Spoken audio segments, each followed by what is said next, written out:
Welcome to the next issue podcast. Please enjoy the show. Woo! Here we go. You're muted.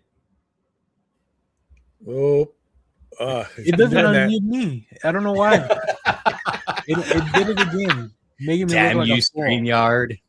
Yeah, like last week, like it unmuted everyone else but me. I feel like this is discrimination, but I'm not sure against exactly what.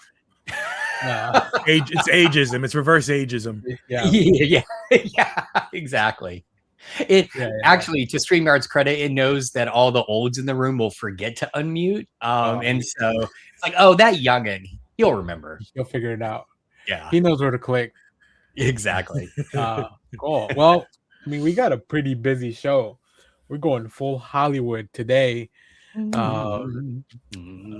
We're going to talk a little bit about Wonder Man, just the first few episodes, and a little bit of the comic history, if we can figure that out. Because it's complicated. He has a long history, which is amazing, but it's so it's just trapped into other people's bullshit. It's amazing. We're also going to go over the results of our big movie draft from last year. We finally have it all. It's I'll tell you this, it's some really interesting stuff, really interesting numbers. We'll go over that later on. We also have an advanced review for a Dynamite comic, Thundar the Barbarian, which is coming out next week, which I'm very excited for. And then we'll get into some news that are a little bit sad. So we'll close out the show on a sad but memorable note, I think. So, alrighty. Let's talk about Wonder Man. So most of us watch. Well, I watched the whole thing. Some of you guys watched the 2 episodes, and Jeff didn't watch anything. It's my fault, to be honest. So, well, it is Walt Disney's fault. It is Walt Disney's fault. I dropped the Disney Plus and I dropped Hulu out of because they did the thing to Jimmy Kimmel, and they've got to suffer. And if I have to suffer a little bit so they can suffer a little bit just to make a little stand, I'm not out on it forever. The Muppets will bring me back. But I'm even going to be like, but maybe not though, because if they do show it, because I know that at least if it's a 1 episode thing, I know they're showing something on ABC, so I don't need Disney Plus for that. Set your VCR. Whole series, yes, 100%. I almost was like, should I go get a VCR and a blank tape somewhere? I have an extra if you need one. I have a VCR in storage, and I just would need to go find a blank tape. Can you plug it in? I have a converter thing. There you go. All right, good. Yeah, okay. Yeah, I think because I have an Atari 2600. Oh, thing. See, back in the day, we would just go to Radio Shack for that. But now, and now you have to tell everyone what Radio Shack is. So. I don't. Anyway, my point is, I'm boycotting Disney Plus at least for 2 months. They don't get my money for at least 2 months. Maybe, Jeff, I want to applaud you. It worked. I heard rumors that the cooling case that Disney's frozen body is in went up 2 degrees. So it's working. The mustache started to twitch. That one finger. What happens when he's unfrozen? What? You don't want to know. Yeah. Okay. Well, let's talk a little bit about Wonder Man. Let's start with the comics because, man, oh man, we were talking backstage. Simon Williams, Wonder Man, has such a complicated history. It feels like, you know how Kang is complicated because they grabbed a bunch of characters and retconned them all into being Kang? Yeah. This is the complete opposite of that. He's just complicated because I feel like they used them whenever they needed a character, but they're like, we don't need to make a new one. We have Simon Williams, just bring him back as that. Who's like a C tier Avenger we could pull up, and that's Wonder Man. You see, in the comics world, the key to that is when somebody has 2 first names. That's how you know they're just a C tier every hero that they can just bring in whenever. And they don't start with the same letter, so Stan Lee. Yeah, even better point. He's not. Yeah, it was an interesting origin I read, because when you see Stan Lee created a character in the 70s, it's usually for legal reasons. So, so you had the Hulk TV show, and they were going to create a female Hulk, and so he was like, "Well, shit, they'll own that." So She-Hulk was created. Yeah. In Wonder Man, like DC had Wonder Woman, so we should have Wonder Man. Then they got sued for it. So, but they were still able to play it out because he kind of became a character who just kept returning from the grave. They would just dig up and do something with it. Yeah, literally and figuratively, they would dig him out and plug him back into another story. Yeah, but I do like Simon Williams. Mm-hmm. In Reaper. Yeah. Oh, yeah, the Grim Reaper. That's right. Yeah, Simon Williams just kind of is caught up in all of Vision's shit. Like, Vision's life is like a soap opera, and Simon Williams is just like a rich kid who is pelted with the ionic stuff, and that's how he gets ionic powers, I believe. And then is just switched in and out with personalities, or his personality is taken and become parts of Vision. Like, it's very interesting, like his history, but it's like trying to explain Cable's history.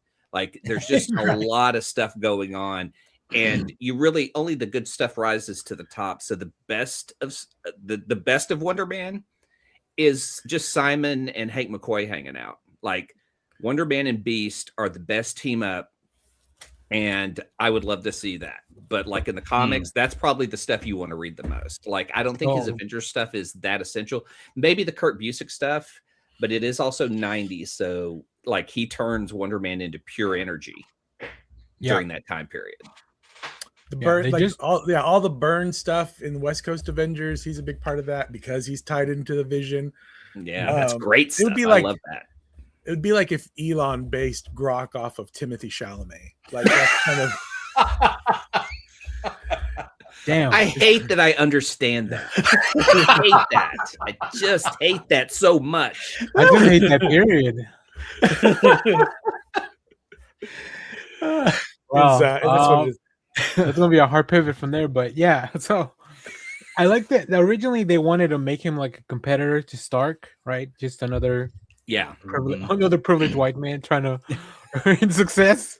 It would be like Obadiah Stane type. Yeah.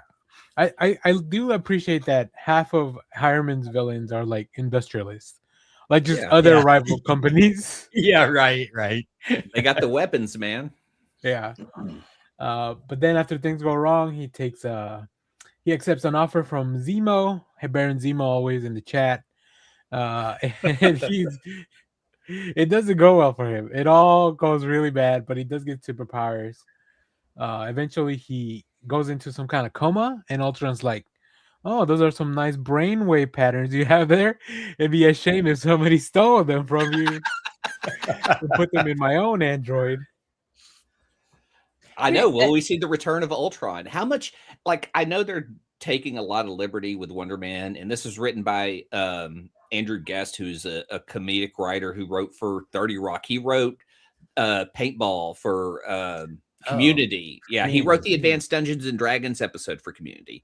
So I expected a lot of high comedy. I'm only in 2 episodes.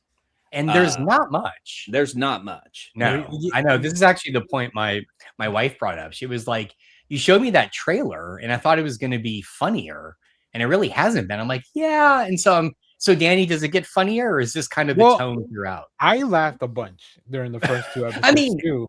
But it was because it was more like, when somebody has anxiety and like your only reaction is either to laugh or cry. Yeah. Like going through all the actor stuff you see in the first 2 episodes, like, him trying to get an audition and like getting. So this is it's for the slight spoiler of like he gets fired from American Horror Story, which is also very interesting because like now that Disney owns everything, they're like, well, we could just do whatever the hell we want. We could put any. They could have had him in The Simpsons if they wanted to. Like, so spoiler. That was really funny to see, 'cause those were real. That was an actress from Twilight. I don't know her name. Apologies. I'm not. Oh, it was. Oh, yeah. too deep into the Twilight movies, and that was an actual director that directed. Ashley Green. Yeah, Ashley Green. Thank you. And Oh. that was an actual director that directed. Really? Like all That those is credits cool. that he gave her were real credits. Like that's an actual working director for TV. So I like that This they're is like kind the of like Seth blurring- Rogen show. Yeah, kind of. Hmm. They're blurring the line between like this is the real world, but like it's also very like it's a very meta show, and I think that's what I found humorous. There was a few times where I was laughing out loud, but but most of it was just humor. Like, oh, to see this thing in the real world. I mean, I've been.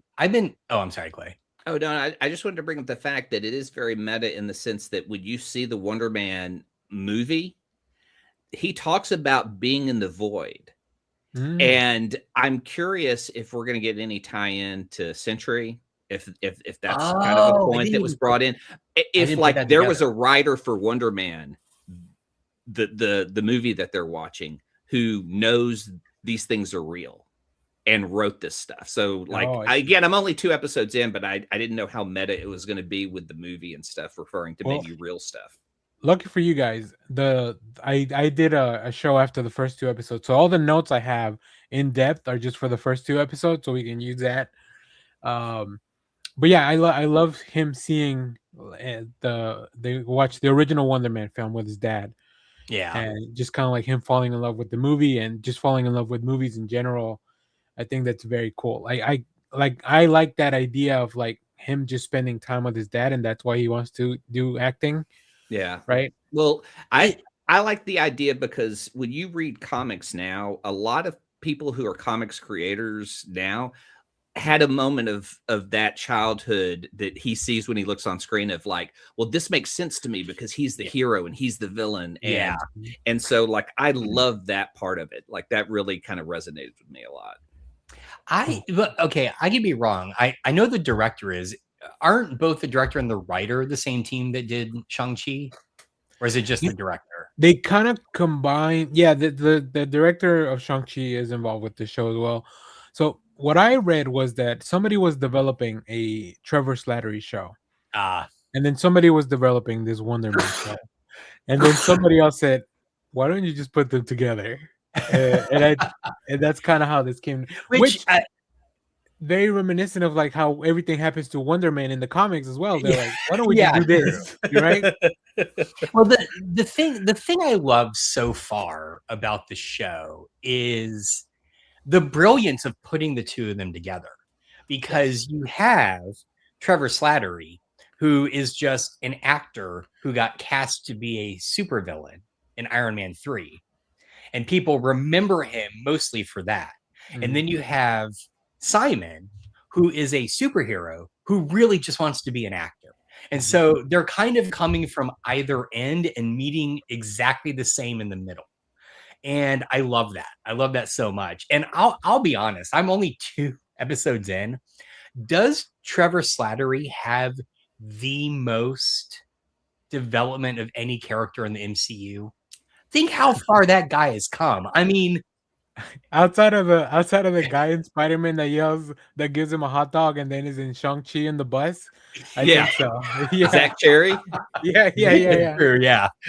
But I mean, man, like, talk about taking just a character that was really meant for one purpose. Yeah, but it's also Sir Ben Kingsley. Yeah, you know, it is played Gandhi, who is a major actor. To see him show up in a superhero movie gives it credibility.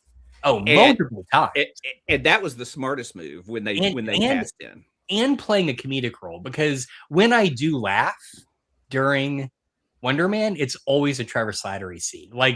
Like the moment when he's at the diner with, I don't want to spoil anything, but I'm super excited for this to finally canonically be in the MCU with the person who has hired him. And the guy's like, aren't you going to text him now? He's like, oh no, I'm, I don't want him to think I'm just like waiting around. And there's that long pause of him just like staring.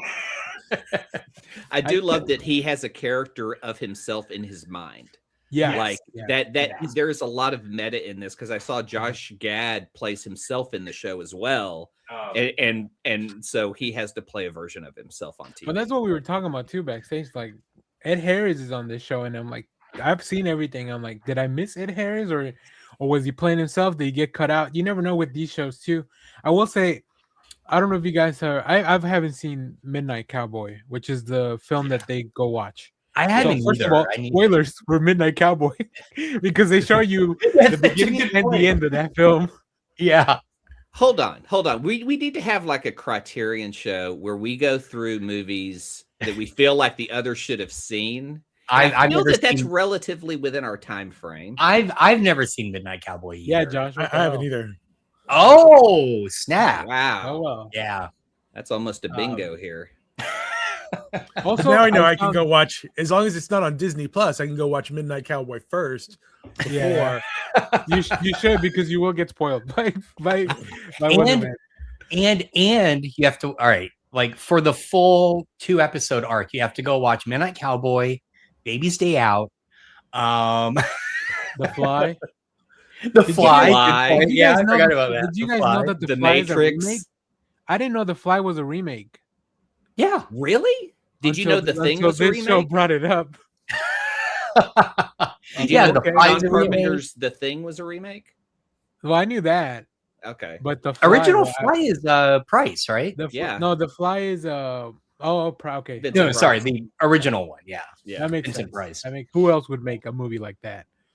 I will say the part that got me the most, probably because I wrote it down and I even put a little laughing emoji. It's when he goes to the office to get an audition. Yeah.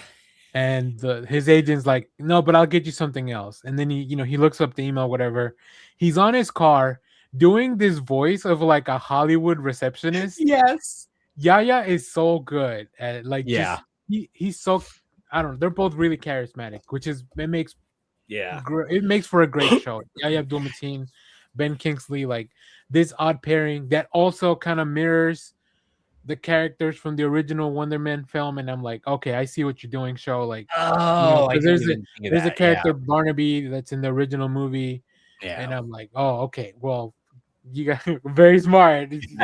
Well, it'll be his mentor, so I always go, well, what happens to mentors in these stories? Yeah. So it's like, it's almost as if you have competent people writing the show and you left them alone.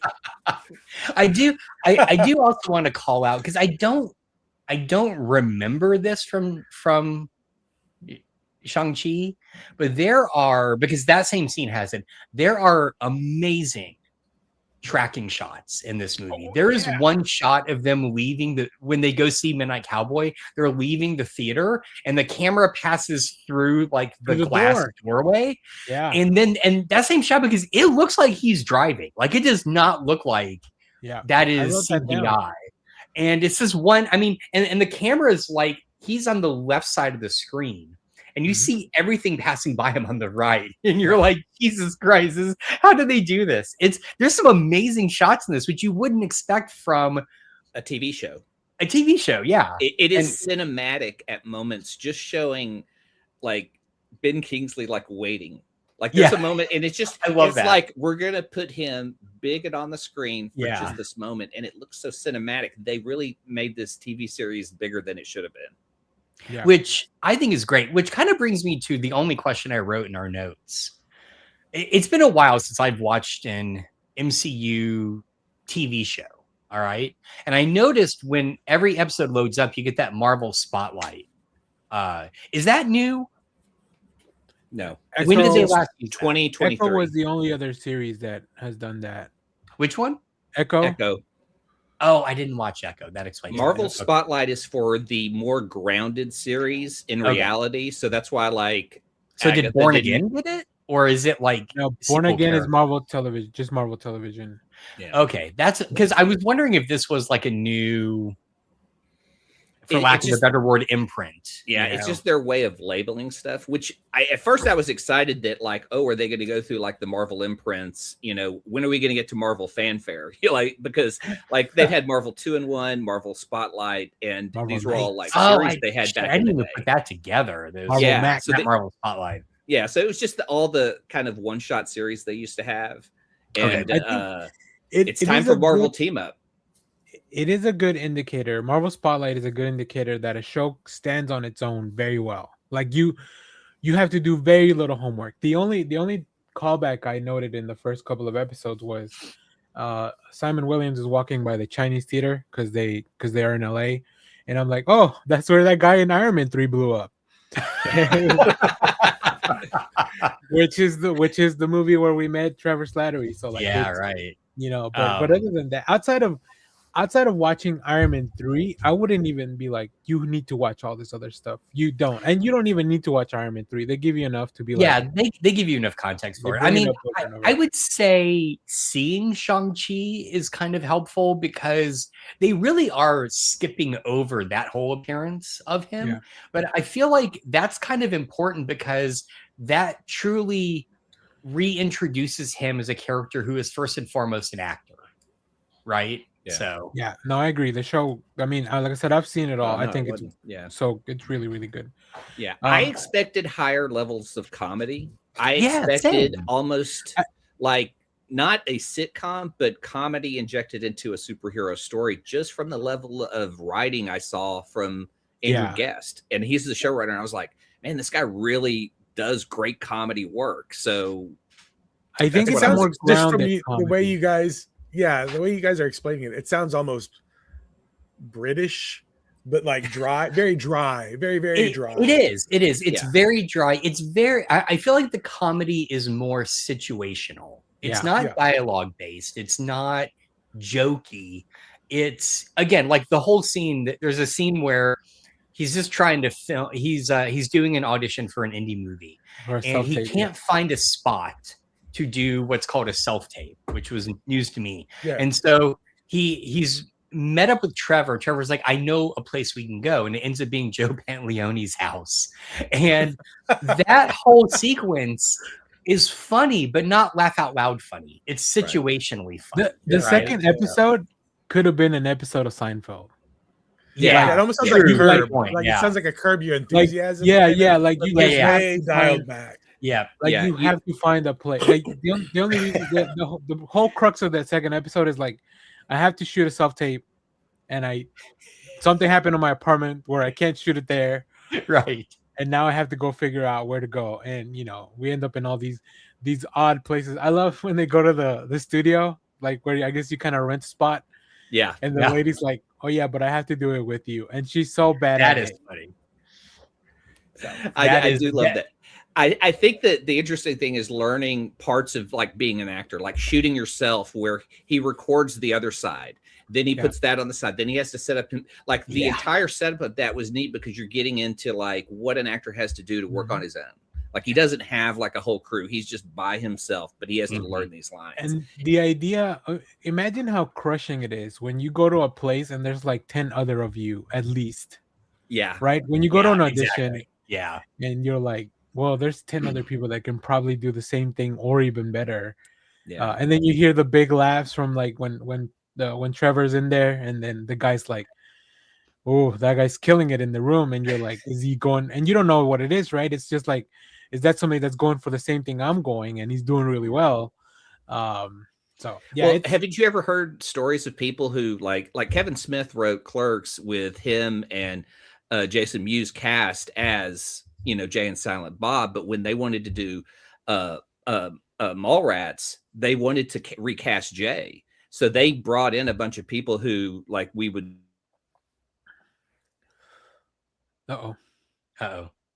So and those guys were played in a lot of different or cast in a lot of different roles where they all showed up for the same thing, so that's how they all kind of know each other. Yeah, no, it would have been there. I can't imagine a world where somebody else plays Jason Mewes. Jason, yeah. Jason Mewes is not Jay. Yeah. Okay. I mean, yeah. I think the last thing we didn't really touch on is like you get hints at Simon's powers, and there's also you guys don't really know exactly why they make him sign an NDA, and this is kind of in the trailer too, like or a thing that to make sure that he doesn't have powers for some reason. People with powers cannot work in the entertainment industry, and that's something that you kind of come across in the show later on. I think episode 4 is a very special episode, not in a way where you learn about like drugs and like stuff like that, like an 80s special. It's called show up? refrigerator. Yeah, not like that. It's just like a very standalone episode. So I'm interested to hear where you guys have to say when you get there, and also to the end of the show. But overall, I really liked it. Like I watched two, and then I went live, and then I watched another two before I went to sleep that day of release, and then I watched the other four like in the next couple of days. So they're pretty short. They're like 30-minute episodes tops. Yeah. Yeah. That's the thing that kind of surprises me is I feel like just when, like preparing for this show and you said, oh, they're only 30 minutes. Like, oh, great. We can watch this during dinner. And looking, it's only 8 episodes. And so my initial thought was, oh, this is really not going to overstay its welcome, right? Like that's good. Yeah. But then getting to that first episode, which is, and I don't say this in a bad way, but it's very slow. Like it's a slow paced show. It's not frantic at all. And so I was sort of like, where is this going? Like we get 30-minute chunks. It's really taken its time. So I'm kind of curious. So this would have been very weird if they had done weekly episodes. Like I feel like they almost would have to drop 2 every time. Yeah. It makes more sense. But I mean, I think Daredevil kind of had the same issue where I think they dropped like 3 and then 2 and 2, and I don't know. It was a weird release schedule for Daredevil as well, because there was one week where we got 2, and I was like, oh, I can see why they did this, because there's no way this one would have stood alone. I think the one about the bank robbery, which was a great episode, like just on its own. But it was. It didn't add anything to the overall story. That's the episode that made me want to go watch The Town right after, because that song plays. Yeah. I have got to go watch Born Again. I haven't seen it yet, and now I've been seeing the trailers for season 2. Yeah. And we get Jessica Jones back, which I'm super hyped about. But I'm like, okay, if this is based on, and I know that's loosey goosey, I can't figure out how there's a season 2 of that story. So I just need to go watch it. It's very loosely based on. It's like. As it's as based on it as Civil War was based on Civil War. Gotcha. Okay. All right. Yeah. That's how much connection there is between this Born Again and the comics Born Again. Because Born Again in the comics, like it's pretty rough. Yeah. So oh, sorry. I was gonna. No, go ahead. This is me. For those of you who've been in the comic book club know I like to make big, completely unrelated swings. Did anyone else feel like the way the first episode opened with him in the movie theater with his dad watching Wonder Man felt like a callback to how HBO's Watchmen started, which also featured the same actor? Oh, I didn't even think about that. Because that's like that's the opening of the first episode is the young black kid in the theater watching the Bat Masterson movie. Yeah, so right before everything. Everything, all hell breaks loose. Yeah. No, I didn't put that together, but I mean, Yaya is definitely a through line for. He's been Dr. Manhattan. He's been Black Manta, and now he's Wonder Man. So like, yeah, his really Black Manta, man. Woo, that was one of the best castings. Yeah, man. I've not seen those Aquaman movies, but I just got to the Harley Quinn episode where they have the Villy Awards and Catwoman wins, and then she remonstrates the audience about only giving it to her because she's black. She's like, you haven't even gotten to Black Manta, and someone's like, Black Manta's black? Yeah, ending up clapping. Yeah. You guys really got to watch those. But all right, any last thoughts on Wonder Man before we move on? If anything comes from this, the director and showrunner Daniel Cretton directed a film called Short Term 12, and I think everyone should see that. So like if you're getting into Wonder Man, you want to see go look at that film, because that is an amazing film, and it's a rough watch because it's about kids who are wards of the state and school and the teachers and how rough that is and everything. Amazing actors, amazing story, and it will stick with you. Like I hope people go Short Term 12. All right. I only watch movies about wards of Bruce Wayne. Okay. Well, yeah, highly recommend it. Jeff, let us know once you eventually get to it. I think you guys are gonna, and yeah, we'll probably touch back on this once everybody's done watching the series. Like I said, it's a pretty quick watch. Like it's 4 hours total of actual runtime and everything. But yeah, very excited. What's left for the MCU? Is it Daredevil next, and then we get Doomsday? Daredevil's next, then Spider-Man, Brand New Day. Then Vision Quest. Then Vision Quest is also out this year before Doomsday, and then Doomsday. So I think we have like 4 things. And also Doomsday is December, right? Yeah, Doomsday in December, and Doomsday because it comes out the same day. Right now, Dune 3 and Avengers Doomsday right. on the same day. I don't think either of them are moving. And I'll tell you why, because Dune has exclusive IMAX for the first 3 weeks that it's in there. And so why would Dune give that up? And I don't think Disney's going to be like, we're not bulk. We're Disney. We're not going to bulk. We're not going to do that. Right. And so I think I think Doomsday is going to happen. I put this in our Discord chat. I was wondering if we were going to get a Doomsday trailer for the Super Bowl, which is in 2 weeks, or the Sunday after next. But I completely forgot that Spider-Man 4 was coming out. So would we maybe be getting a trailer for that? Like our first teaser, something like that on the Super Bowl. Yeah, when does that come out? That's been super quiet. I mean, I haven't heard anything about it. On the animated side, we also have X-Men 97 comes back this year. Nice. And then I believe more Spider-Man, Friendly Neighborhood Spider-Man. There's another animated show from Marvel, and I believe it's Spider-Man. So we got plenty of Marvel content coming out. Even if it feels like they've slowed down. Right. They have so many things going on at the same time that it's a lot. So I am curious, does this lead directly into Vision Quest at the end of this? This is very much standalone. I don't know. Okay. They're because they've already changed so much the origin of Ultron and Vision in the MCU. Like Simon Williams, I guess, is not required for that mixture. Yeah. But I'll just say that. But there is a connection. But his girlfriend's name is Viv, and the casting was very interesting because she's not just a day player. No. She's played Judge Anderson in the Dread movie. Ooh, yeah. I know who that Olivia is. Thirlby. I thought she was very underutilized, and I was like, but I think that she was in that cast because I think that's who that was. I think his ex-girlfriend. Yeah. I think that Viv may become a Viv that we know. Is it Judge Anderson? Yeah, Judge Anderson. Yeah, she was Judge Anderson in Dread. We should do a Dread episode. I love that. That'd be good. I need to rewatch it. So I don't know much about Wonder Man's origin. So you guys talking, I just brought up like a page to go through it.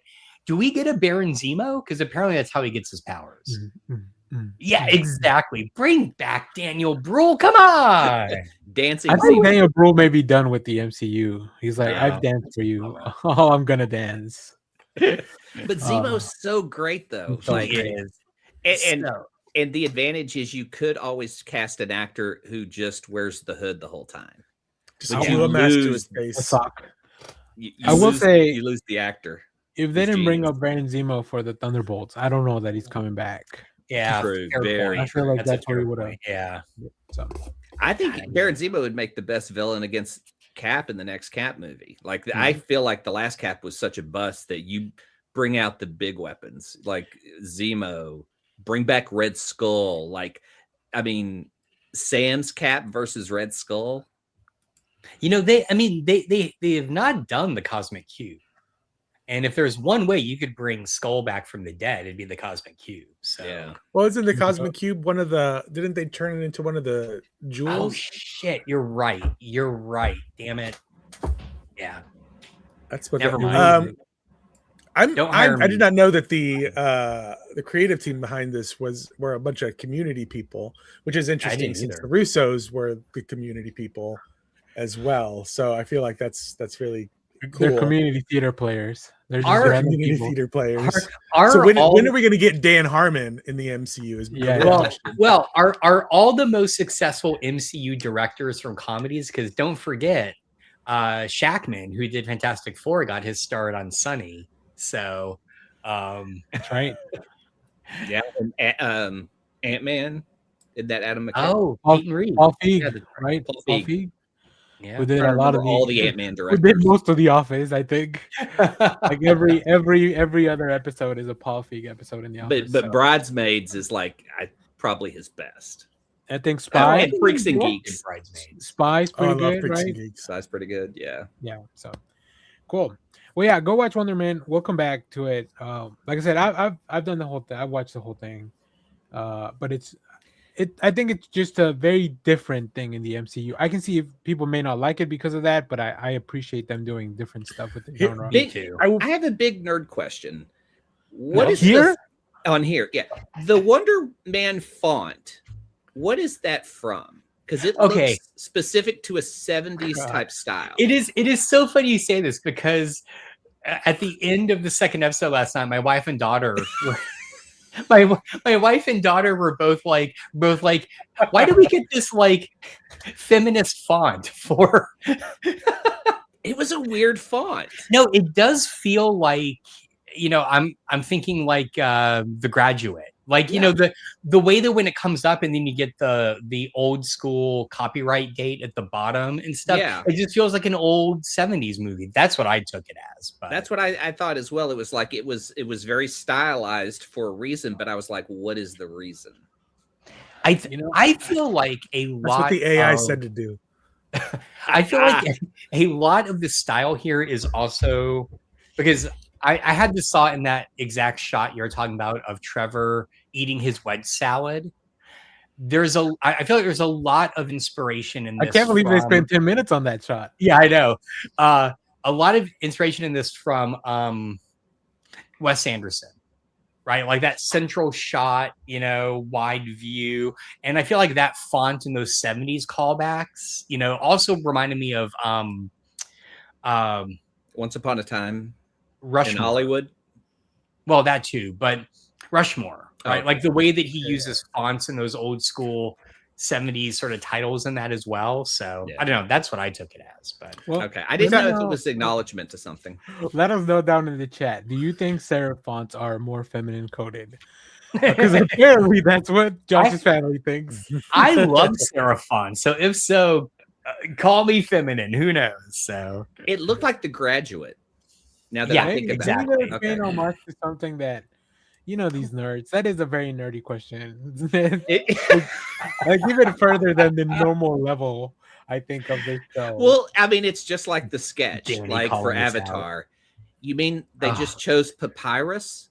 Yeah, like they clicked a button and went down and said, "It's papyrus." I know, and it's fucking everywhere. It's so bad. It was a placeholder font that they forgot. James Cameron spent so much time in everything else that he was like, "Oh, we don't have time to change the font. We're just gonna go with it." It's like that time I was at Trader Joe's shopping, and my wife wanted carrots, and I go to pick it up and realize the font for carrots is the same one that D&D uses. I was like, "That's weird." So, are these in universe? What's going on? Someone in marketing said they didn't care what I used. I rolled a D10 to pick a font. So roll for good eyesight. That's what the Kevin machine from the She-Hulk show asked them to do. Yes. Oh man. Are we going to get her back dating? I think she's done. I read she said she's done, but this is one of those I read as it was a post on Instagram, so I don't know if it's true. Yeah. Like there's no source or anything. It just said Tatiana Maslany says she's done being She-Hulk, and I was like, because that was the funniest. Yeah, and Chris Evans was done playing Captain America. And true. Yeah, then he fell into some money. I think the most honest answer is who's the actress that plays Darcy? I can't remember her name, but Kat Dennings. Yeah, Kat Dennings. Somebody asked Kat Dennings if she was in Doomsday, and she goes, "No." She goes, "But they own my likeness, so I could be in it, and I didn't even have to show up." I saw that. Yeah, man, that's all right. She can always go back to do two Bro Girls or whatever she's doing with. Tim Allen right now, right? Yeah. She's in that Tim Allen show. I do hope Marvel. This is like this little mini pocket here where it feels like Marvel is experimenting with Thunderbolts not Yep. being kind of a traditional movie, and this Wonder Man kind of taking a turn away from traditional superheroes. And Even I hope Fantastic Four. even Fantastic Four. I hope this isn't just like in this pocket that is post coming out of Phase 4, where they were like, everything's trash. Let's try this thing. And now we're getting back into like Doomsday is Russo's kind of, it feels like classic Marvel. So I hope this era isn't just this. I hope we get more of them experimenting with stuff going forward. Jeff wants more of it. All new Marvel now. I want all new Marvel, new number ones, please. New number ones. I mean, this goes back to the fact that, at the time, I think I even said this. Werewolf by Night was, I think, one of the most successfully experimental things they had done. And I'm like, give me more. More. Yeah, more. Exactly. More Werewolf by Night. Oh, more man. Elsa Bloodstone. So good. They need to come back to that too. Yeah. All right. We've really dug deep into the bottom of the Marvel corner. Now, I will say, I posted a short from our discussion last week on trying to fix Spider-Man comics, and that did really well. So I was thinking if like maybe every other episode we do a Spider-Man corner. So keep that in the back of your head for next week. Okay. Done. Yeah. I'm already there. I got it. All right. Should we come with pitches? Yes, please. Yes, we're gonna try to fix Spider-Man every other episode. So next we're gonna look back real quick. So for those that are watching the channel for a long time, we do this thing almost once a year. I think we've done it for a few years now, where we do a movie draft, and we do it in the middle of the year because we can never get scheduling correctly. But we do a movie draft, and then we see at the end of the year on January 31st who's got the most domestic box office. So we're going to get into the results right now. Let me see. All righty. So here's all the movies we picked from lowest to highest. Oh my God. The Roses was top of the list. Oh, no. I got very excited for a minute. Yeah. Josh, sorry to burst your bubble. That's okay. The Roses did like not. two of mine are the lowest. Hey, look at Caught Yeah, Stealing. Josh really went for it. Well, it's almost. I don't know if you remember. I think the year before that, you picked the movie that only you knew about the. Oh, is it the Lee Miller? biopic? Yeah, the biopic yeah. about the photographer. Yeah. I'm really good at this game. Okay. And that's why I think for this year we really need to leave Doomsday out of this. Like, it cannot be something that we pick. I feel like that's gonna skew. But it could be a bust. I'm getting vibes that it's not going to be what Marvel. We'll figure it out. What Endgame was? Yeah, it's no Endgame. This is not Endgame. Because again, But they Endgame could be on the list. Yeah, true. Yeah, they haven't done a good job setting it up. They did a great job setting up Endgame and what was the other one? Doomsday feels like a setup for Secret Wars. Yeah, which like, it is. Yeah, just a big budget next to big budget. That's it. Is there any? I was gonna say, like, just looking at this list and where the names are, you probably gotta figure out who got the highest thing. So we'll talk about that in a second. Damn. But I was looking through when I was putting in these numbers, and I saw like there was just some prices like I didn't realize Wicked and Jurassic World had made so much money just because I felt like everyone crapped on those movies. Yeah, but those are theater kids going to see that shit over and over again. So like Jurassic World? Yeah. No. Wicked. I fucking love like, that Jurassic World. How many theater kids are in the US? This is only domestic box office. So oh man, the fucking theater kids that love this Wicked shit. The theater kids, the gays, all the ladies, the women. The women. The women. You know, like 80% of the market. Yeah. I read that there's no gunshots in any of the Wicked movies. So what's even the purpose of that movie? There's at least one explosion, right? There's no superpowers. But they never pay it off, which is weird. Does Vin Diesel show up and drive a car off a building? I mean, come on. That's on the next one. He runs over the Lollipop Guild. Wicked 3 Fast, 3 Furious. So we have at the bottom of the list, and these movies are in no way bad. I think they just didn't get people in the theaters. because I actually really So of liked course the I first loved them. 3. The Roses I thought was really good. I don't know. Did you guys watch Roses is the Roses? great. Yeah, it's really good. Yeah, I I've haven't seen it. It's watched it yet. fantastic. It's You I can would watch it on argue it's Hulu. even better than the original, which I have now seen. So Okay, cool. You can watch that on Hulu. Also, Begonia I thought was pretty good. I still so need Josh- to see that. Now I will say Josh picking the Roses in his second round was probably not the move. Again, I'm not good at this game. Yeah. You have to tell me twice. I think Jeff is probably the one that got boned the hardest with Megan. Yeah. Because that was That his movie number one deserves pick. so much better. That movie, Yeah. that movie deserves so much better. That was number one pick for Jeff, and it's Yeah, like you let it's Wicked his- slip through your fingers. it's his lowest movie. So There you- is a great Megan 3 joke in Wonder Man, by the way, that I Yeah. thought was quite Oh yeah, there is. I really put I didn't think Smurfs was gonna. I really thought it was gonna pay off a little bit higher. Yeah, are people not taking their kids to the movies? I mean, they are, but I guess they're all They're going to watch socialists, Zootopia. Clay. Yeah. The Smurfs are socialist, okay? Oh, I forget what we're teaching them. Hey, they're only watching, YouTube unboxing videos by that 5-year-old. So you don't need a big budget CGI Smurfs movie anymore. But yeah, so here's that. And let me show you the organized version of this. Let me see. Yeah, I want to there you go. see. Oh, So here this it is by group, by person. Yeah. Okay. Holy shnikes. Damn, I did terribly.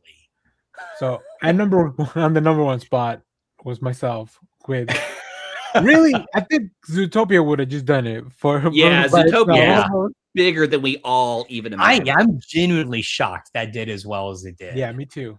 Because that A was lot, not, of, a lot, I of, think a Zootopia lot of was horny my- people in the world. Zootopia was Or my in number America. 2 pick. Yeah, There's an undercover furry movement we're not aware of. 100%. I picked that up in the third round, so that was a really good payoff. That is huge, yeah.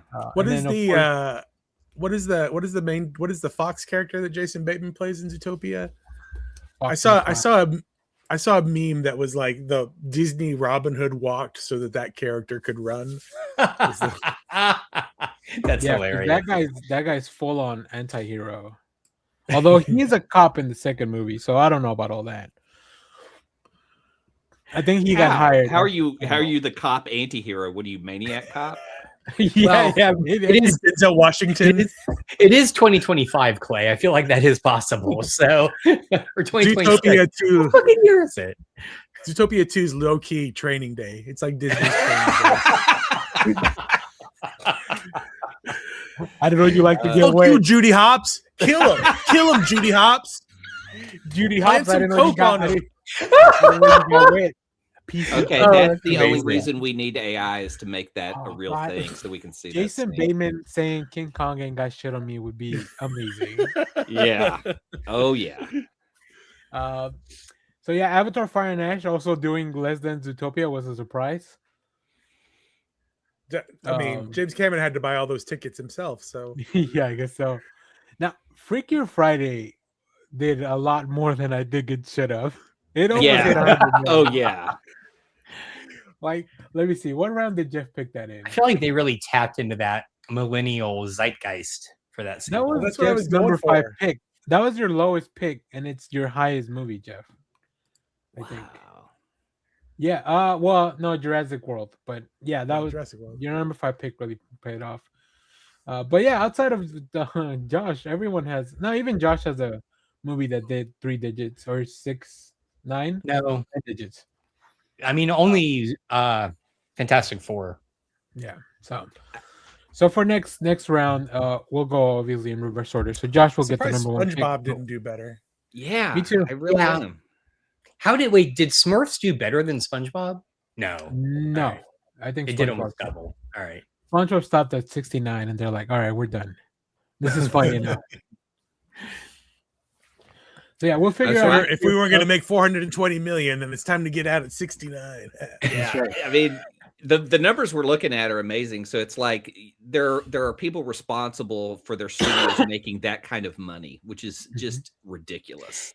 Okay, but here's the thing that gets me. All right, look at all of the big budget summer blockbusters. Fantastic Four did the worst at 274 million. Now, once again, this is only Billion? US because I think the game's a lot more fun that way. Okay. Oh, well, that, Everything's from like May on or something like that. It's from like May or June on. Yeah, it's It's also pretty the second half of the year, so we missed out on some good bangers at the beginning. So well, now I'm curious about the international box office. Yeah, me too. Like It's what of were those? Like, I just assume Avatar is top of the list of the international box Yeah, office. maybe the Roses did better. It makes I don't more think sense so. that would do better internationally. Does they it even- though?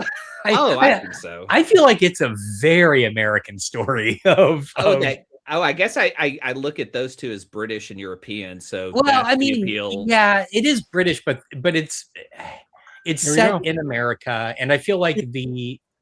Oh, sorry, Jeff. Go ahead. I was gonna say, if we open this up internationally, then Danny's gonna win every time because it's always gonna be some weird, anime. Anime. It's like, yeah, yeah, my That's octopus lover or something. weird like well, here is the. My octopus lover. Is this? Let me see. I'm gonna start a band just so I can use that name. Oh, Hold on. This is domestic. See, like we missed on a. yeah, I was we gonna say missed on Fantastic Minecraft Four is and- still pretty low. Yeah, no, I want to see. Oh, I see. It's just to the right of domestic at the top. There's a international tab. Yeah, up at the very top, Oh yeah. black bar. There you There go. you go. There you go. But I want Oh, but it's not giving you by movie. 2025. Hold on. Oh. There's got to be a way. Oh, there you go. Maybe. Give me. Oh, I don't know how to do this. Those Someone claim the hamsters are power tired. of spreadsheets. Yeah, More I don't know how to pivot do that. cells. Oh, worldwide maybe. Oh, okay. Yeah. Yeah, that makes sense. But There then we you'd go. have to. There could you go. remove the domestic. got Just it. do foreign. Zootopia number 2, Avatar 3. I figured that. So Neza 2, the film that nobody knows anything about. A lot, No like idea. more than anything. Like that would have won out the whole contest outright. That's a lot of money. Jesus Christ. But yeah, Zootopia 2. Look at the worldwide versus domestic. That's crazy. Yeah. It's like 1/10. No, wait.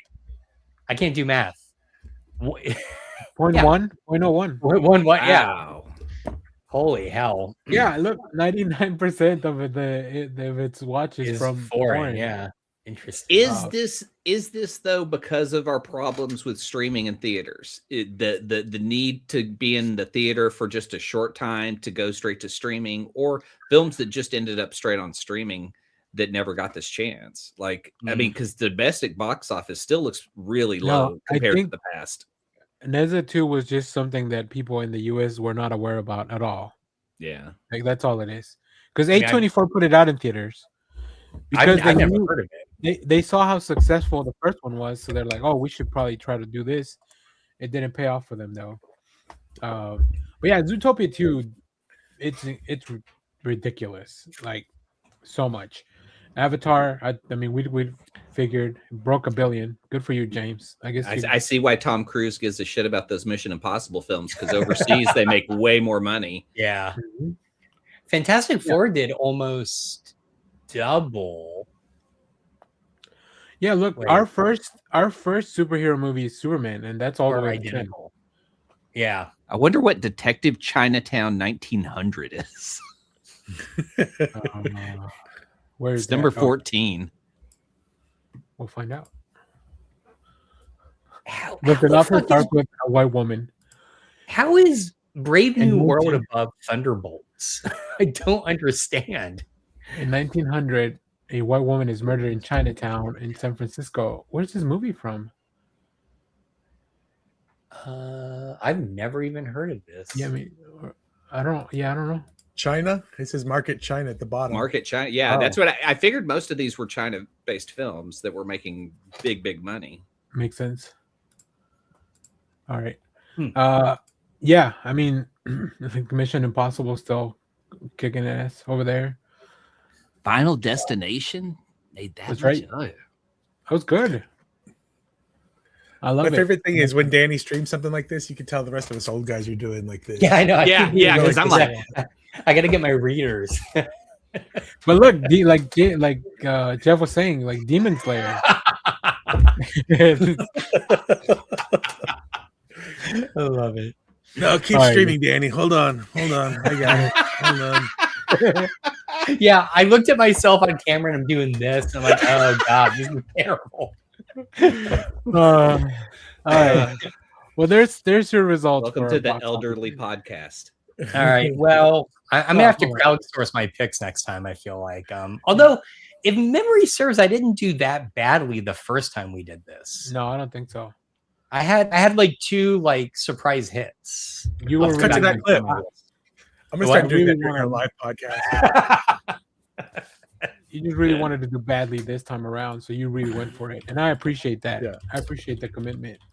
I am nothing if not committed. Just don't ask So- where. We'll sort out when we want to do our next draft. It's also by the middle of the year we know mostly what's coming. Like those dates don't rarely move, right? Which makes it a lot easier because then if something moves out of this year, then we have to. I don't know. It's a lot of production hassle, guys. Like you don't understand. So So all right. if you take out, are you taking out both? If we do it this year, are you taking out both Doomsday and Dune? No, why would I take Dune out? Well, it's just Doomsday. That seems a little unfair then. 'Cause Dune's gonna kill. Look at Danny's already plotting. He's like, oh hey, look, I get to pick first. Maybe I'll go I Dune. don't. I don't get to pick first because I came in first. So it's reverse. Oh, order. okay. All right. So you tanked this So season. Josh, you get that. Yeah, Josh. You get to- Josh tanked this season so that he could get the first pick. And I'm gonna pick some art house movie. So it's or the one comedy that comes out. I mean, you could pick. Josh is like the Oppenheimer. Dallas Mavericks. He's like, I would like to trade Spider-Man 4 for. I actually get that reference. My God, I'm kind of impressed with myself. We're in this for the long haul. So Yeah. all right. Well, I don't know where Clay just went away for a second. So up next, we're gonna do something we haven't done in a while, and that is a comic book review. What? Oh yeah. I don't even know if we're allowed to do that anymore.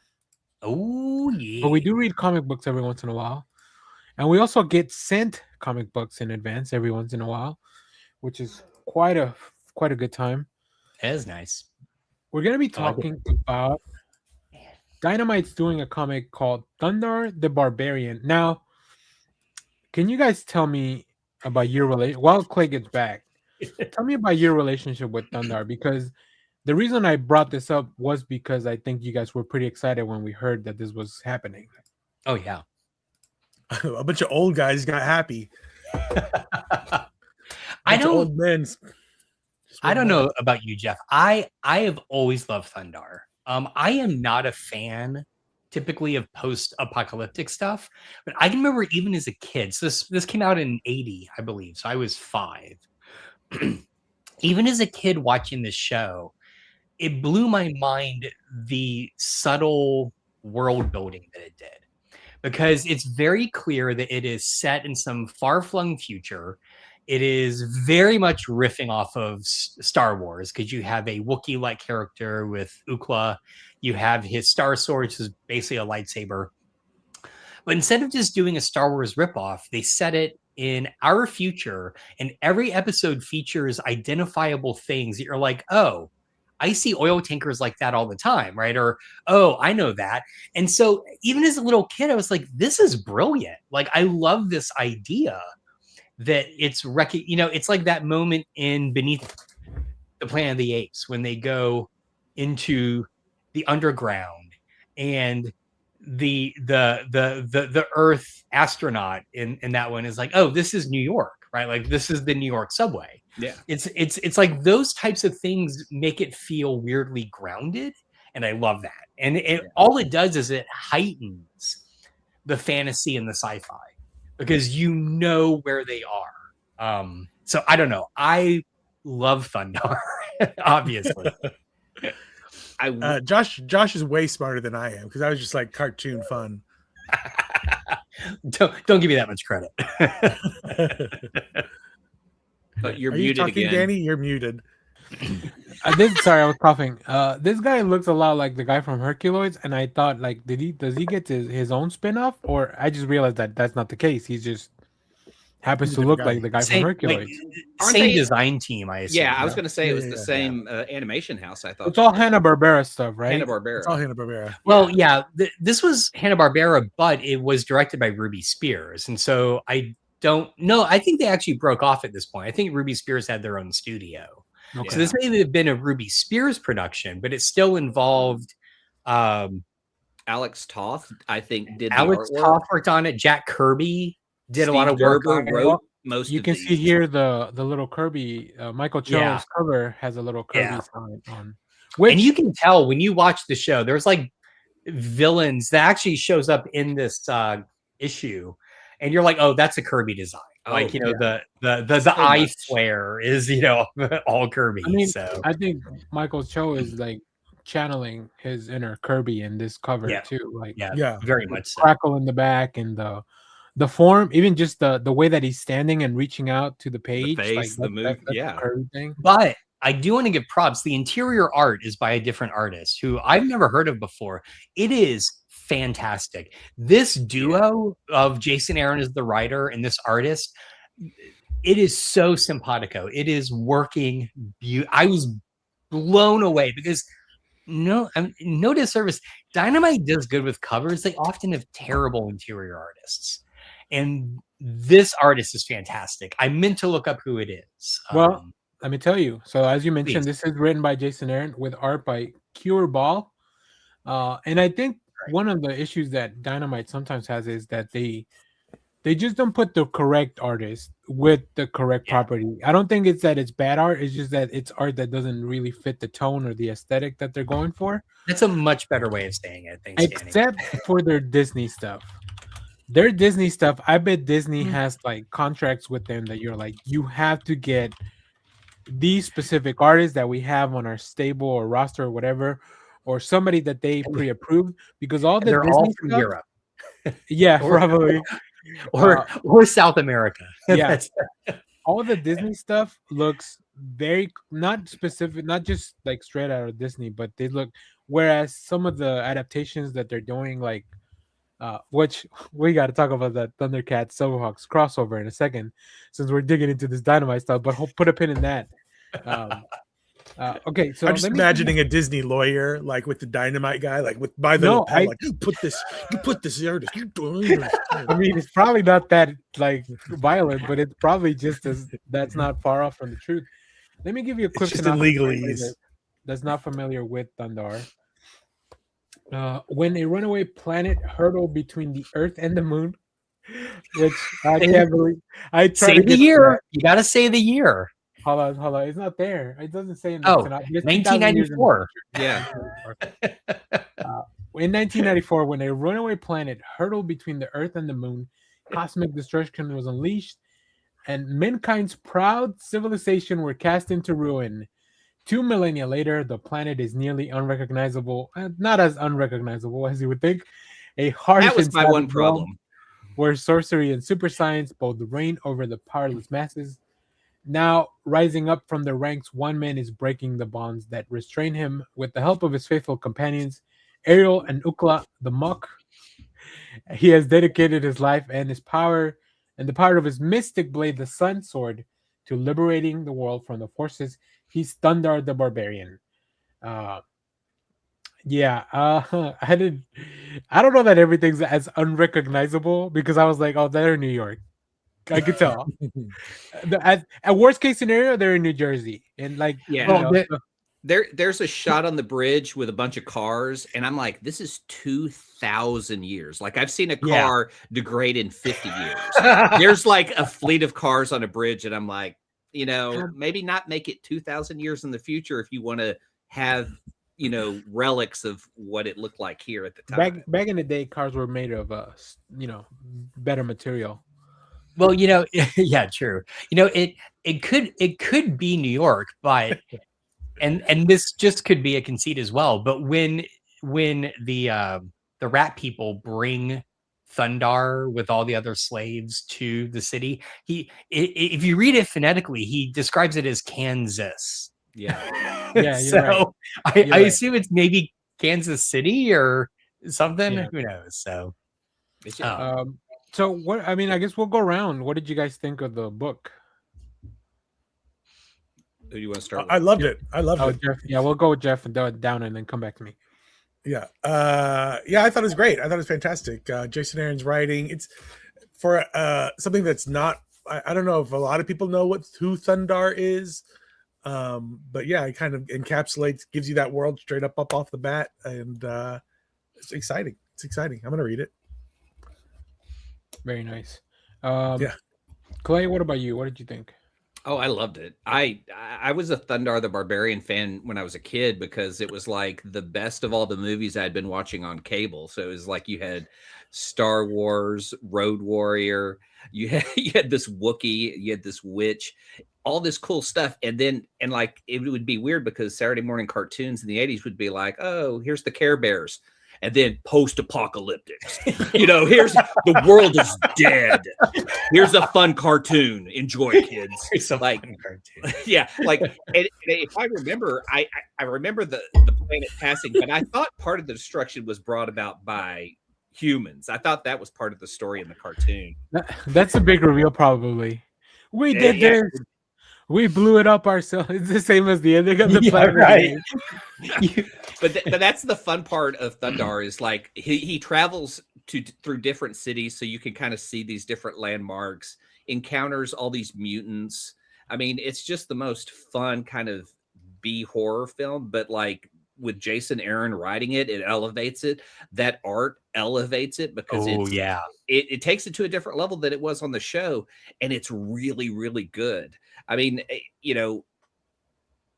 it's nitpicky to say like in 2,000 years, we're still going to see these cars and images, kind of shit, but it's still fun. Like that's kind of the point. This was a Saturday morning cartoon. As much as it is dark in its storyline, it's still kind of fun to see like, well, let's just throw stuff and see what works with Thundar.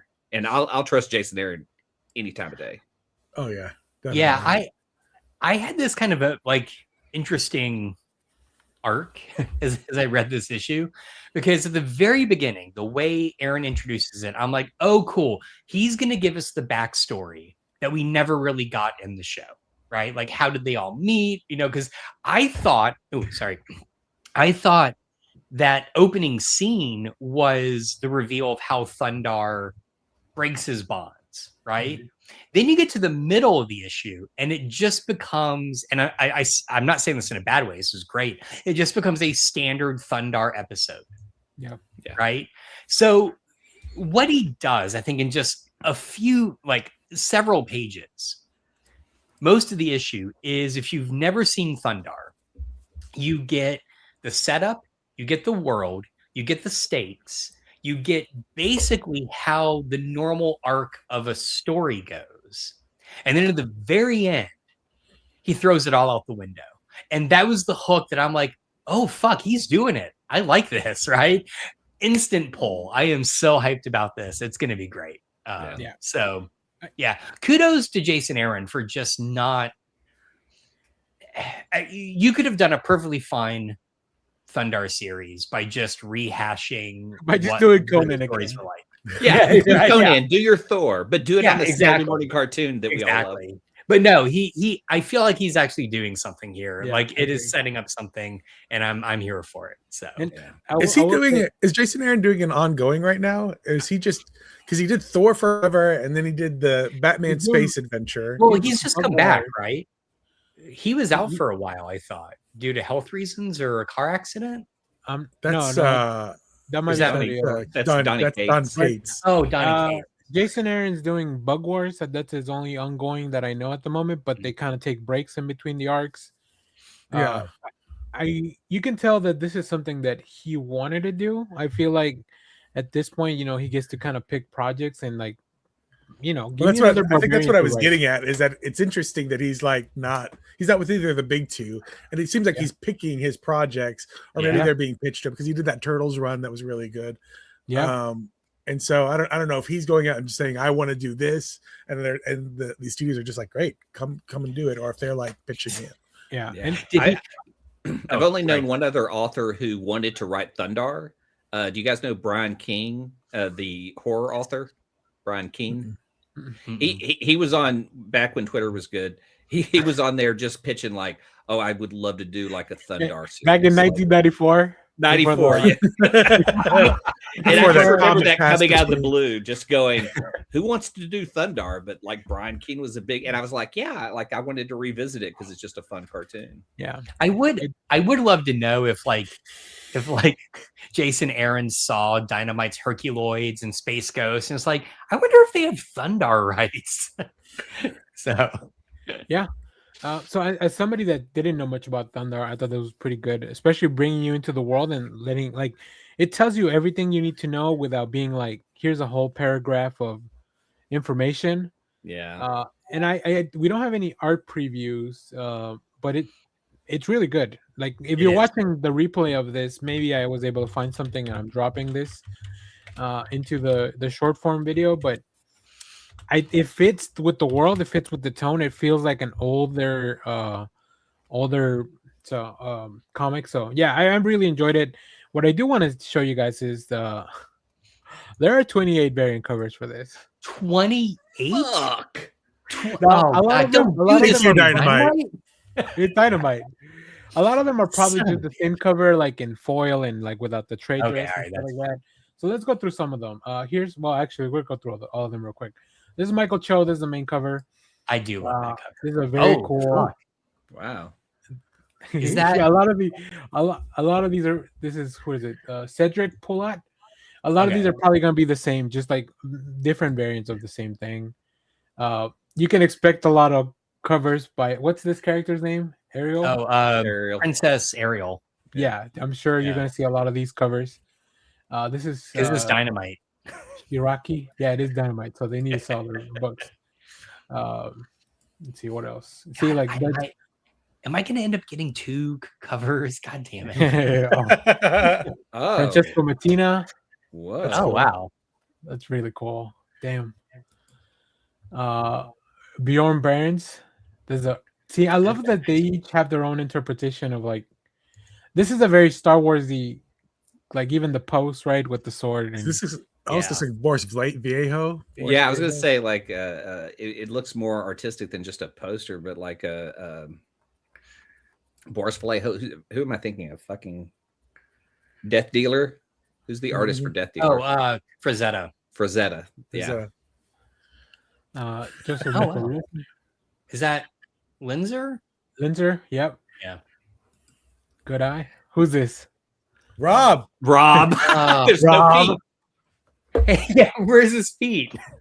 This is gonna be a foil variant by Michael Cho, a blank variant so you can draw your own Thundar. Draw the bottom half of Rob's. Ooh, that would be awesome. Little Atlas Comics signature series. I don't know what that means. I don't either. What is that? Okay. Oh, blind bag. Of course, they're doing blind bags. I do like the Michael Cho. That's a great standard cover. Well, you can get it in black and white and color and I foil. like the color better, honestly.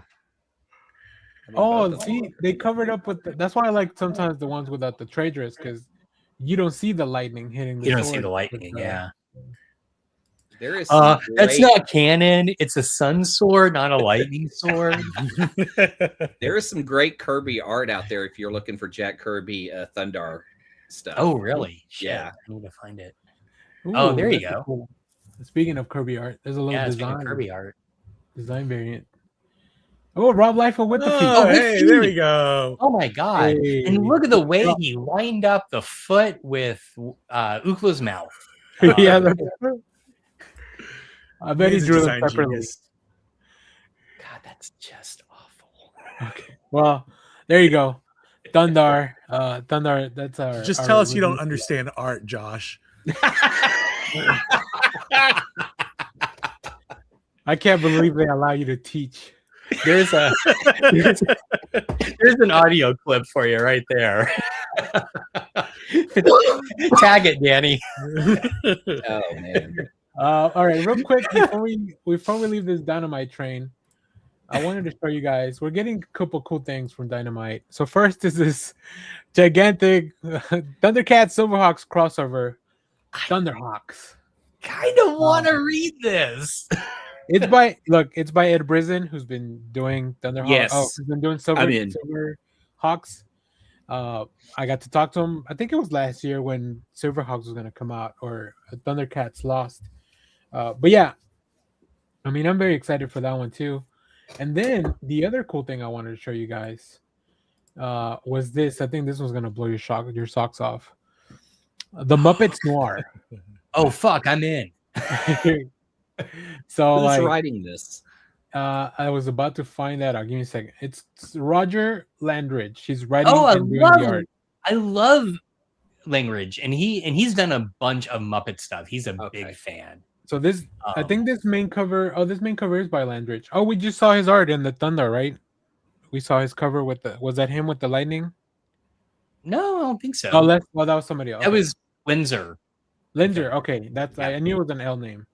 But for the Muppets, we do have this really cool Declan Shalvey cover. Look at that. Hot damn, this looks great. And of course, they're doing mystery bags. Wow.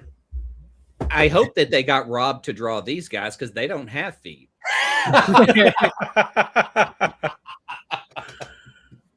So I think we're gonna be talking about Dynamite quite a lot in the near future.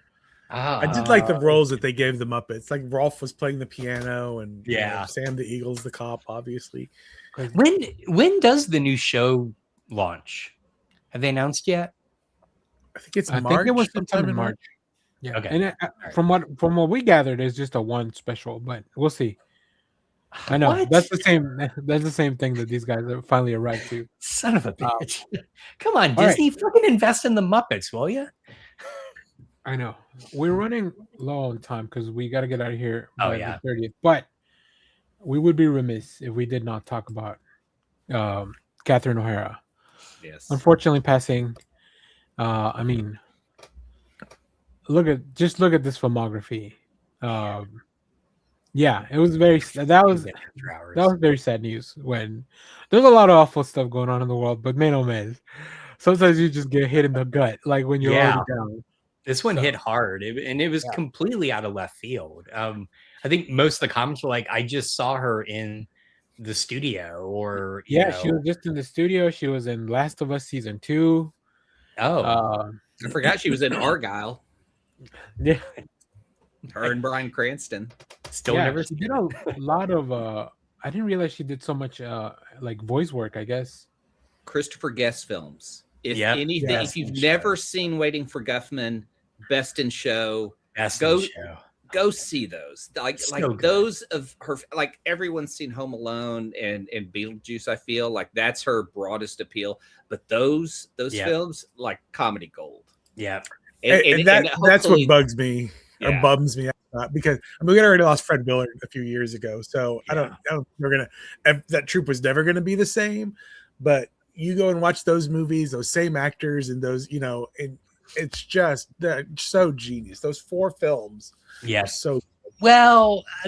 A Mighty Wind, I did not like. I feel like that's it's the worst of them. It's but the weakest. But it's still like just for what they do, Yeah. And the fact that that one I give lots of leeway to because I'm like, well, none of them are musicians, but like.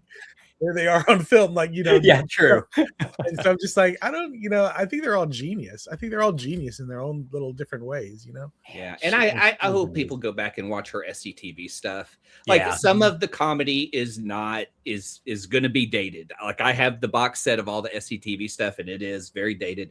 But she did some incredible characters, and just for people who haven't seen like her work with John Candy, that's worth going through that SCTV stuff. And I don't know if it's available other than through Shout Factory, and that was the last one to do reprints of SCTV. I was about to ask if it's streaming anywhere because I would love to rewatch it. I've only seen bits and bobs here and there over the years. No, but I have seen more people post some of her work from SCTV because of her passing. Well, I saw a great clip. PBS showed a clip where they were doing Hollywood Squares, and she's playing like some sort of like Swedish woman, and Eugene Levy just like this song, and she like taps the thing to come in, and it just says something random, and it is hilarious. I'm like, I need to watch more of this. Oh, I know what that sketch is. It is Eugene Levy hosting a college quiz show, but with the stupidest students they've ever had. And so it's everyone brings their own level of stupidity, so they have to outdo each other each time they answer a question. So it's really funny. It is so funny. Yeah, she was great, and I love the fact that her and Eugene Levy had this late career resurgence with Schitt's Creek, and just everybody got to see her brilliance again in that show. Just so good. Yeah. It's weird. She's like the Christmas mom to Zillennials for, growing up at that time of Home Alone. But it's such I love that film, and it's so heartwarming, even though like I only connected with it because of Shelby, because that was like a close film of hers. So that's become one of our films we watch every Christmas and stuff. So it's just, seeing her go from SCTV to, Christmas mom, and just have this incredible career that everyone can look back after Schitt's Creek and all the stuff she's done. She's just amazing. And it's like, the John Candy documentary is coming out soon too, so that's going to be tough to watch. It's already it is. Yeah, it's on Prime though, so yeah. Oh, she's in Rock and Rule and Orange County. I forget she's Canadian, so she's done a lot of stuff that we may not have seen. Yeah. She's living in far foreign land of Canada. I will say, if you haven't watched The Wild Robot, I really recommend that film. It's really, I've heard it's really good. Yeah. I still haven't seen Beetlejuice. I mean, I think it's pretty good, and it's not the same as it's not the same as the first one, but I enjoyed it. I was trying to remember who she is in Dick Tracy, because I literally just watched that like a couple of weeks ago, and I was like, she's Texie Garcia. If that means anything to you, Texie Garcia. That's the name that. I just saw that a couple of years ago. I don't remember her in it. The only thing is she the one from the orphanage? Because they try to take away the kid at one point or something like that. And that's the only thing I can think of. And I'm like, I don't know. Well, there you go. Oh God.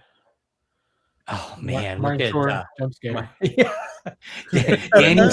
Danny's favorite comedian, Martin Short. So, yeah, well, there you go. If you can this weekend, maybe watch something with Catherine O'Hara. You'll have a good time. It's going to be so. Well, I think we did it. We did a show. We went through everything we wanted to talk about, and we're kind of out of like our one thing about planning the show is that I forgot to plan farther ahead. So we had all of January mapped out, and I think it worked out overall. We had to flip some stuff around, but we covered everything we wanted to. Well, next week we can do Super Bowl predictions. Oh, that's right. Next week is the Super Bowl. This is Super Bowl. So I'm like, what trailers are we getting? What famous person is going to prostrate themselves for AI? We've already seen that. Darren Aronofsky. Oh my God. We should talk about that though. Yeah. Wait, I don't know what this is. He put out an AI movie. Darren Aronofsky did? He got that Google money. So he bent over real easy and put together. I mean, you look at the films he's made and then you just sell out to do this AI shit. but it's a retelling of 1776 through AI. So it's about as believable as any fucking biopic they put out about anything. It's just filled with bullshit. And what's funny is like it's the red pill. Well, and right on the heel, like PBS has their American Revolution thing out. So why would you watch like that instead? Watch that instead. All right. Is such a Damn. But he is a hack that steals it on his own, not an AI hack. Or at least he's putting the work in. If you're gonna watch an Aronofsky film, watch Caught Stealing. Hey, look, look. Caught Stealing from AI. There you go. It all connects. There you go. I mean, really, just would be make sequels to all his films and make them with AI. I mean, that's that. When a creative turns their back on art like that, then their art should be available for AI. Like there should be Requiem for a Dream 2, Electric Boogaloo. I mean, there should be something. Yeah, I know. No one wants to see that, but somebody's going to make that with AI. Like that's from from the double things perspective. Yeah, exactly. Ass to ass. Oh no, this is the way we're ending the show. Wait. Sorry to everybody that's still watching. Go ahead, Josh. Okay, now I kind of want to do this with AI. Requiem for a Dream 2, but it's what's his nuts as the Joker. I feel like that would work. Shit. Requiem for a Dream with Jared Leto as the Joker. There you go. Yeah. Okay. Hey, I would watch that's that. my Skeletor, all right? Which that trailer looks fucking great. I am so hyped. Oh yeah. I guess you weren't here when we talked about it. I missed it. Yeah. No, It looks good. I'm on board. It looks good. Another Thundar lookalike. Yeah. with the I mean, He-Man. they're all riffing off Conan. They're all barbarians. But did they make them all blonde just so that it would be a different hair? Blonde with They're shorter hair. all reacting to Star Wars. Is what's Well, that happening. too. Yeah. But I believe so. I was in Target and they had the He-Man original design action figure, and originally he was brunette. He was dark hair, and I bet the lawyers are like, "Oh, he's got the same haircut. This is going to be lawsuit in the waiting." So let's. So Mattel was supposed to do a Conan because the Arnold Schwarzenegger that's Conan. right.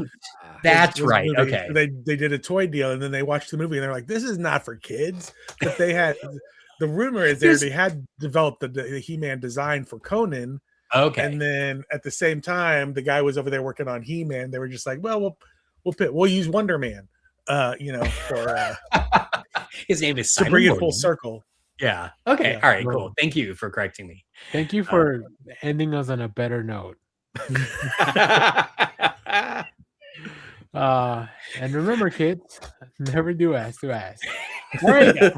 Don't See you do next time. drugs. This is a very special episode. You're right. You're right. The ending was memorable. They should have stuck around. It was a very somber and memorable ending to the show. Who knew that's what you with meant when you said it? Thank you for watching, everyone. I don't even want to plug anything because why would I want to follow that up? But go check out. We got a bunch of reviews on the channel for comics this week. A lot of good comics. We'll talk more about comics tomorrow. For those that show up in our early show, it's too early for Josh. He's put it in his contract that it's too early for him. But yeah, sounds good. I still got to go pick up some of my comics. I didn't get to go to Titan this week, so doing that today with Hazel as well. So if you're over by Common Ground, I might see you. I'll give us an update on Hazel's journey through Gotham. She is killing it. I think I'll have to ask her. She's in town this weekend. She was reading No Man's Land, right? What? Is she reading she's reading Night Quest. Nightfall. Nightfall. All of Nightfall. All of Nightfall. Which leads into Night Quest and the other one. So. And then Night's End? Is that right? I don't know. know. She's reading the whole, like all three omnibuses. Good. So I think she's getting through Night's End. I think once she's done with they all that, say Nightfall on the spine, so I don't know. Yeah. Once she's done with that, she really should dig into No Man's Land because that is another like expensive year-long event. Okay. From, like, 1990s, I think. I've That's the never. earthquake. I think That's there's the like 3 omnibuses of that. Oh, okay. Right? All right. Yeah. Oh, that's good. I'll pass that on to her because I know she's going to want some big, crazy 90s Great. thing to read. And then we'll so. finally be able to get a Batman expert on the show. Yeah, right. Yeah. Oh, a big 90s thing, Youngblood. All 4 issues of it. I hear the 5th is coming out soon. every decade, Youngblood puts out 4 issues, 1 through 4. Though they renumber them again. Yeah. He's only got 4 issues in him. That's it.